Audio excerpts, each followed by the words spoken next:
What's up, everybody? FC here from E-MTB Review, and it's cargo bike shootout time. Back to school. It's kind of a good time to think about these car replacement vehicles. Take less car trips, more bike trips, especially when taking the kids to school. And we have a few here, and I'm going to talk about a couple more that are in the field right now and how they're the same, how they're different. So what's going on is cargo bikes are all electric bikes, and that's why they are becoming more usable because they're very heavy. You need some assist to get this going. And you notice that all of them have small wheels, right? Some have skinny wheels, some have fat wheels, but they're all small. And that's important because you want the bike low so you can put your cargo without getting your kids too high and ruin your center of gravity. They're more of a leisure style bike. There's lights, usually there's a bell as well. So they're like little mini cars, and then some of them have signal lights, so has all these options. But their main job is carrying your passengers and your cargo. So they all have options. So you get a base model and then you gear it up into the configuration that is best for your application, whether it's going to the park, grocery shopping, or bringing the kids to school and weaving through that gnarly traffic. So from my left to the right, I'm going to talk about them. The first one is the Globe Haul LT. Globe is a brand by Specialized.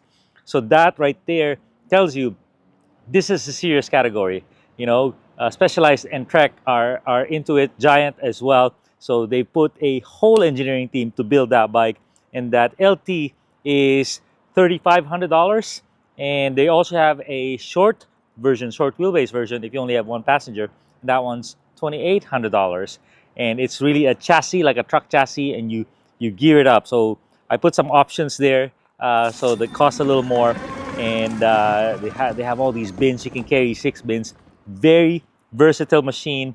And this thing has 700 watts of power.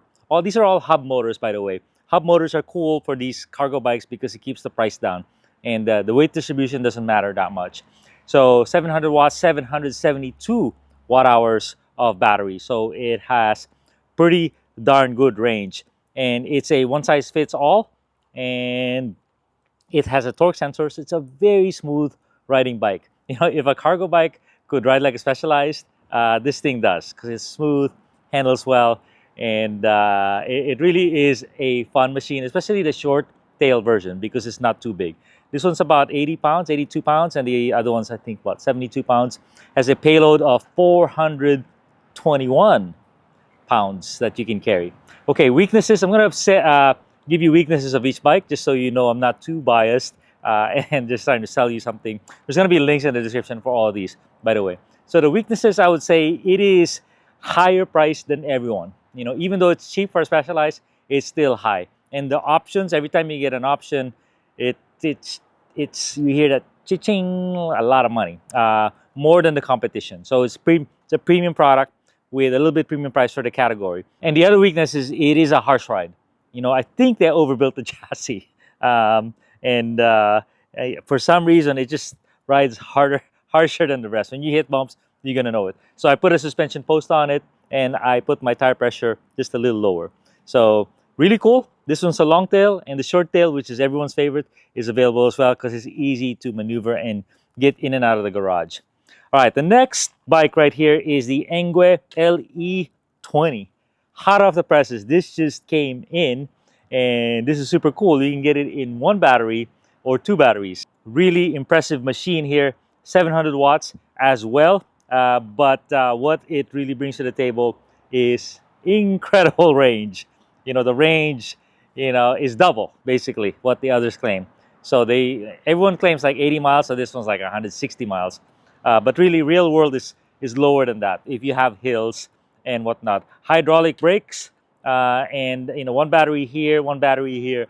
They both charge on 1 plug, so you don't have to charge them one at a time, and they both feed off. Both batteries are in series, so you don't have to swap batteries and whatnot. Really cool, and it folds down. This handlebar, it gets out of the way if you don't have a lot of space to store it. And on the weaknesses front, the stand is a little tippy. Look at the stand of the Specialized. you want to have a wide arm because this is heavy bike, and sometimes the kids want to get on by themselves. This one you definitely don't want the kids to get on unless you are holding it. So there you go, hot off the presses, and we'll have a review on this guy. Next bike on my right here is the Flyer Via. So this one is $23.99, and they have a Via Pro with more motor for $25.99. So the motor on this is 500 watts, and the motor on the Pro is 750 watts. So not super powerful on this one, but unless you live on steep hills and your kids you want to go really fast, or you have two of them, 500 watts is actually enough. So very polished bike. This is their second generation. It has a torque sensor, so very smooth operation, a hub motor to 20 miles an hour. And what's really cool about it is hydraulic brakes, Tektro, and it has 4 certifications.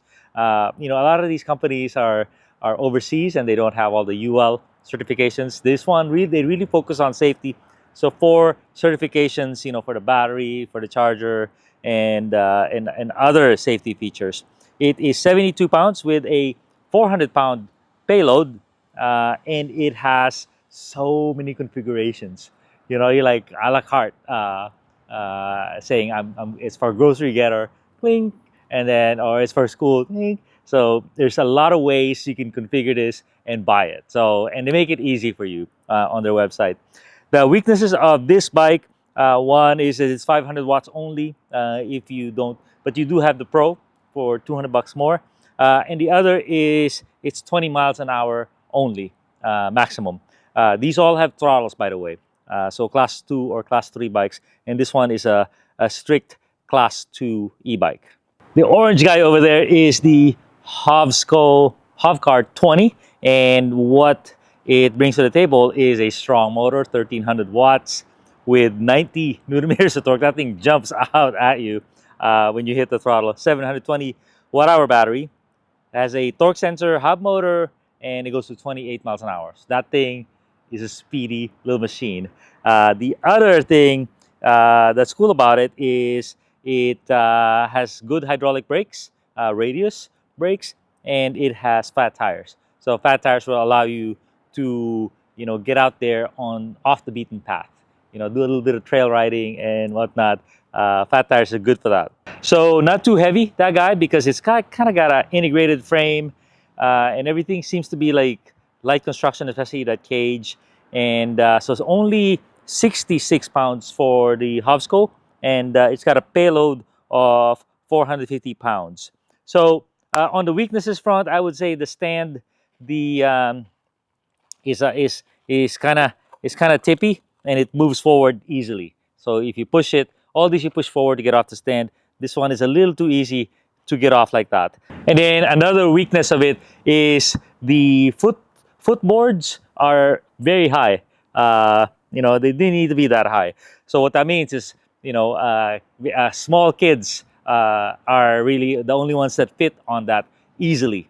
My daughter was 5'7", rode in the back, but she looks like a giant with her legs scrunched up. So, but interesting, powerful option from Hovsco. So every single one of these bikes I've reviewed with a detailed review, strengths and weaknesses. So refer to that. I'm gonna click it on this, link it on this video and on the description. But I appreciate your time, and we have a lot more cargo bikes, short ones, that have arrived. So tune into the channel if you are interested in this genre. Thank you.